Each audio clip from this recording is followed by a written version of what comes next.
There's a direct correlation between general community spread and spread into nursing homes. COVID is still spreading rapidly through the community, and nursing homes are starting to see more positive cases.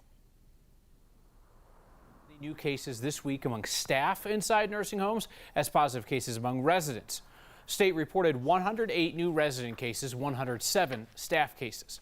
So later this week, testing requirements for residents and employees are going to change. 9 News reporter Jennifer Meckles looks at that, as well as families' fight to see people on the inside.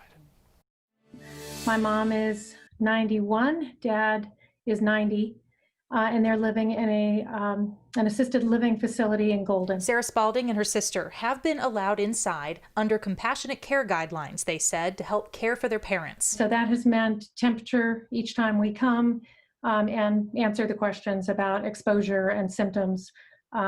Use hand sanitizer and wear a face mask. It hasn't been easy, and it's about to get harder. So a week ago, we were notified by the facility that we would need a weekly COVID test, each one of us, and that the results of that test would have to be negative in order for us to be allowed in, which means we'd have to get the results back before we would be allowed access. The challenge now, getting both a test and results inside of a week, every week. So I managed to find a place in Denver and got my test done. So I'm waiting results as we speak, hoping I can get in as of Friday. Starting Friday, a state health order requires new testing guidelines inside facilities like these. So it will require weekly testing for all staff members in nursing homes.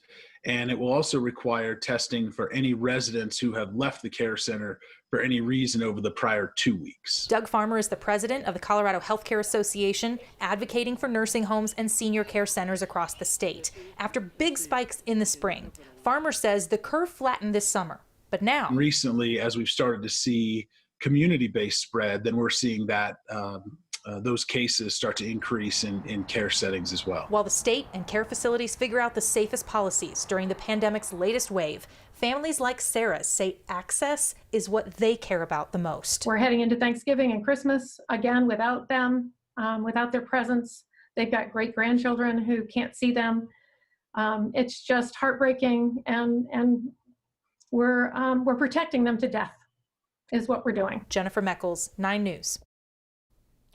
The state has reported nearly 1,000 active outbreaks. That includes a new outbreak at the JBS facility in Greeley. The state data says 20 people at JBS have tested positive. That previous outbreak was resolved. That led to 292 positive tests, 6 deaths, and a short closure for JBS. One of the newest outbreaks happened at the Larimer Elections Department, where 14 workers tested positive.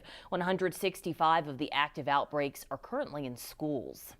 Restaurants account for only 10% of the total outbreaks across the state, but it is one of the industries that's facing some of the toughest restrictions come Friday.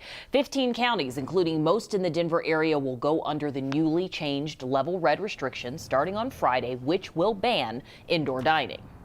We've heard from several folks living near Paco Sanchez Park in Denver recent days. They're concerned about that extremely busy testing site in the neighborhood. Those the cars waiting. 9 News reporter went to the guy who's in charge of Denver's testing, looking for some answers to neighbors' questions. Paco Sanchez Park hasn't been the same since the massive Pepsi Center testing site closed. I think Paco, because it was the first site that was open, I think it just became the flagship for the community sites and the one that everyone became familiar with the most. And that familiarity has led to this, seemingly never-ending lines of traffic, bad enough for the city to shut the site down early on Tuesday. But some in the community have shared concerns about lots of potentially sick people rolling through.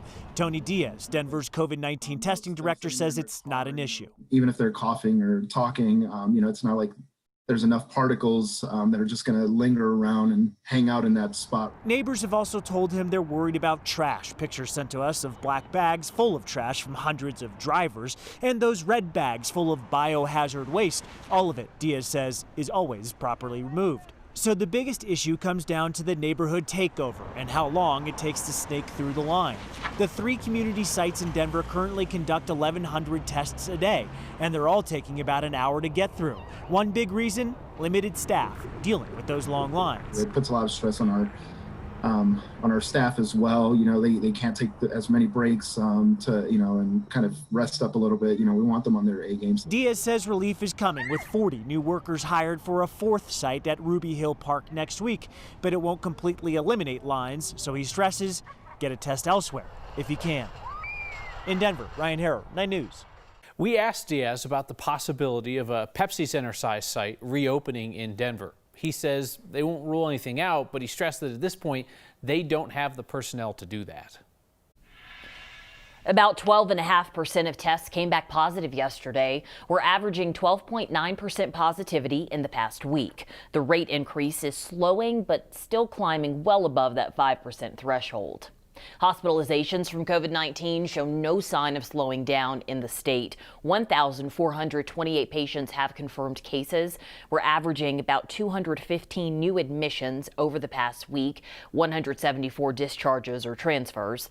13% of facilities do expect an ICU bed shortage in the next week. Colorado also added another 4,000 new cases yesterday.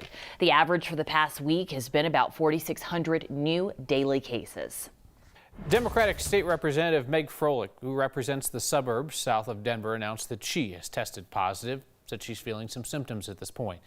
State legislators are currently working on the logistics of a special session to pass some pandemic relief. That session is expected to start after Thanksgiving.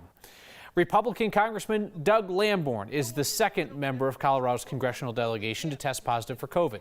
His office says he's had some mild symptoms and is isolating at his house in Colorado Springs.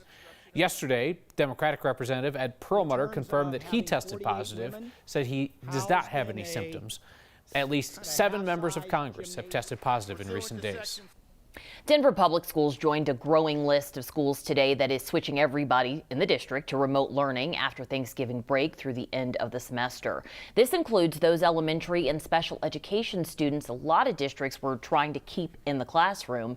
And parents say keeping these kids on track remotely while working full-time jobs is nearly impossible. It's nonstop, 5 days a week from the second you get up to the second you go to bed. Just either you're at school or you're at work, and it's been tough. I mean, it's been mentally a struggle for everyone. It's hard to be a parent and work, but then also have to be a teacher, which, like Jen said, we're not teachers. If remote learning continues long term, parents fear their kids will lose key developmental skills that could help them or set them back for years.